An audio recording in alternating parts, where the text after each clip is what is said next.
I am doctor Swati और आज का टॉपिक है यथार्थवादी उपागम। यथार्थवादी उपागम अंतर्राष्ट्रीय संबंधों के अध्ययन का, इंटरनेशनल रिलेशन को स्टडी करने की एक अप्रोच है, उपागम है।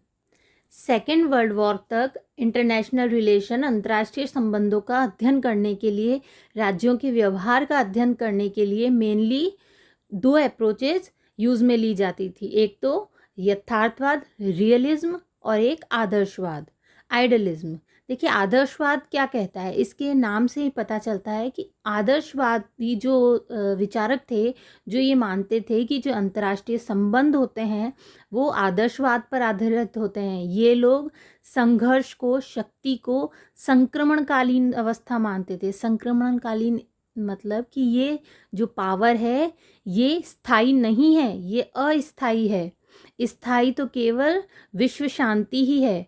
मनुष्य स्वभाव से अच्छा होता है, नैतिकता से प्रेरित होता है, इसलिए अंततः विश्व सरकार की स्थापना की जानी चाहिए, शांति की स्थापना की जानी चाहिए।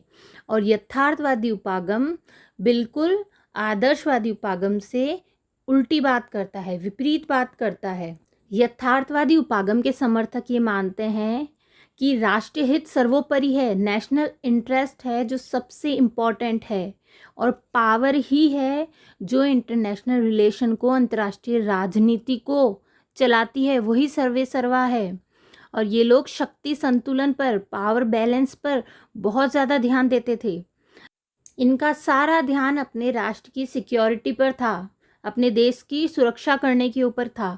और उनके अनुसार अगर हमें अपने राज्य की सुरक्षा करनी है तो ये हमारी ड्यूटी है कि हम अपने राज्य की सुरक्षा करेंगे, उसकी सीमाओं में वृद्धि करेंगे।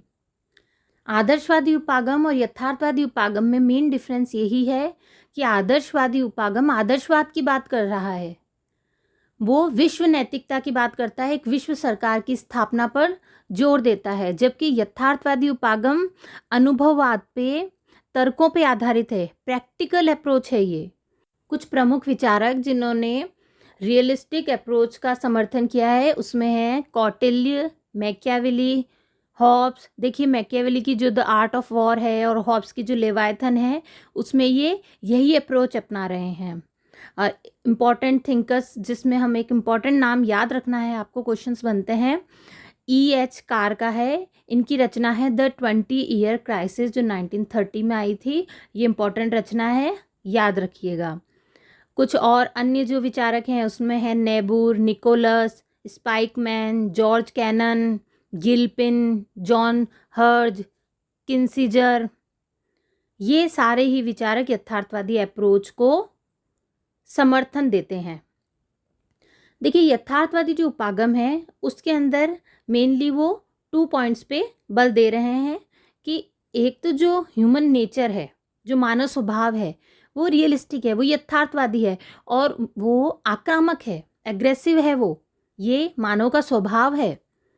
और दूसरी जो इसकी प्रवृत्ति हुए बता रहे हैं कि वो आक्रामक भी है और वो रक्षात्मक भी है, क्योंकि उसको जो सिक्योरिटी डिलेमा है, सुरक्षा दुविधा जो हो रही है उसे, उसके कारण शक्ति को, पावर को अपनाना ही पड़ेगा।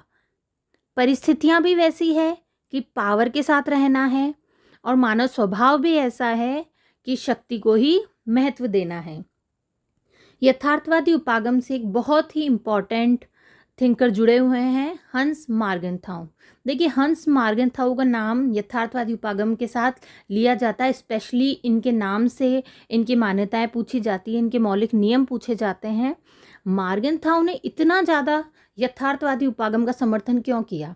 देखिए कोई भी थिंकर जो होता है उसके जो विचार होते हैं वो उस बात से बहुत प्रभावित होते हैं कि वो कैसी परिस्थिति में पैदा हुआ, बड़ा हुआ, कैसे आसपास के वातावरण ने उसके विचारों पे प्रभाव डाला।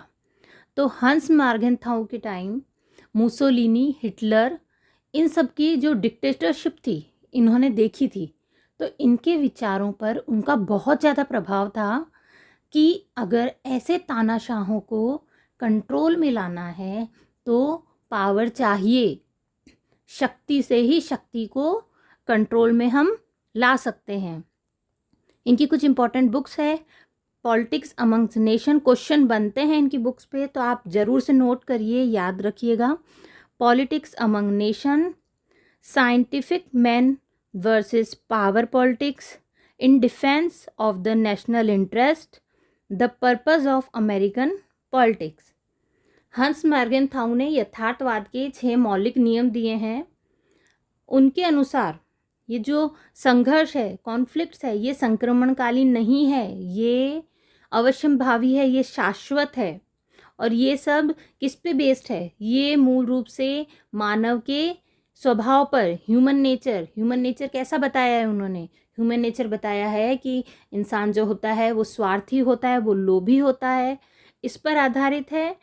और अगर इंसान स्वार्थी है, मानव स्वार्थी है, तो वो संघर्ष ही करेगा। नेक्स्ट उन्होंने जो इम्पोर्टेंट मान्यता दी है, उनके अनुसार कोई भी जो अंतर्राष्ट्रीय राजनीति संचालित की जाती है, इंटरनेशनल रिलेशन मेंटेन किए जाते हैं, उसके सेंटर में नेशनल पावर ही होता है। राष्ट्रीय हित ही हमारे सारे संबंधों का कारक है। नेक्स्ट है कि जो नेशनल इंटरेस्ट है वो हमेशा बदलते रहेंगे, वो हमारे एनवायरनमेंट से, पर्यावरण से प्रभावित होते हैं। एनवायरनमेंट मीन्स कि उस वक्त कैसा नेता है सत्ता के अंदर, उस वक्त कैसी परिस्थितियां चल रही है, ये परिस्थिति सापेक्ष है। तो नेशनल इंटरेस्ट भी हमेशा एक जैसा नहीं रहेगा, ये हमेशा परिवर्तित होता है समय के अनुसार। नेक्स्ट इम्पॉर्टेंट मान्यता जो मॉर्गनथाउ ने दी है कि किसी भी विदेश नीति या जो अंतर्राष्ट्रीय संबंध हैं, उनका संचालन मेनली शक्ति से किया जाएगा, राष्ट्रहित से किया जाएगा, न कि नैतिकता से। नैतिकता की बात ये कहीं भी नहीं कर रहे हैं। राष्ट्र के उद्देश्यों को, जो भी राष्ट्र का एम है, जो भी नेशनल इंटरेस्ट है उनका, वो इंटेलिजेंस से होगा, विवेक से उसका निर्धारण किया जाएगा। और कोई भी सार्वभौमिक नैतिकता उनको निर्धारित नहीं करेगी। इंटेलिजेंस से संचालित किया जाएगा, यानी कि दूरदर्शिता देखी जाएगी, उसका परिणाम देखा जाएगा, उसका इफेक्ट देखा जाएगा। मॉर्गनथाउ राजनीति को एक स्वायत्त प्रक्रिया मानते हैं, ऑटोनोमस प्रोसेस है। राजनीति का, पॉलिटिक्स का एक अपना इंडिविजुअल स्वायत्त क्षेत्र है, चाहे वो घरेलू राजनीति हो या इंटरनेशनल हो, इसमें शक्ति के लिए संघर्ष एक समान है।